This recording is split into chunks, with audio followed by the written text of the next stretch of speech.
I don't really know how we got on the subject, but while we're here, if you're like me, you grew up in any version of Christianity, it is common and completely natural, totally human, to feel anger, confusion, sadness, shame, resentment when topics like this come up.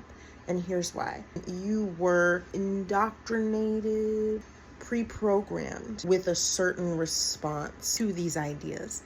And whether or not you still choose to believe those ideas, even if you say, well, I don't believe in that anymore, your brain is going to develop a counter response, like in accordance with the pre-programmed response. For example, I was raised Seventh-day Adventist. I was taught very vehemently, very passionately, that the rapture is not real. Anytime I've ever heard anything about the rapture, my first response has always just been to be like, that's not real. That's BS, right?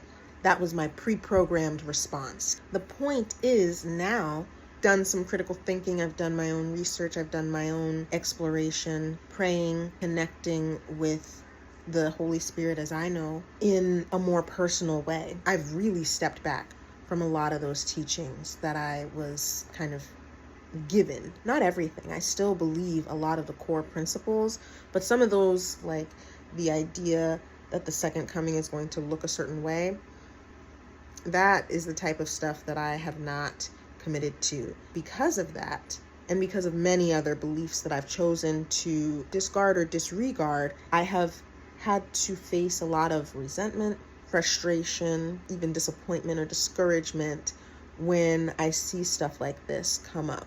There is part of me that's, regurgitating in my head things that I've learned in my childhood. And then there's another part of me that's responding to those things also in my head. Not like sitting down and talk to myself over here and then switch positions and talk. It's not like that. But these are the thoughts that run through my mind.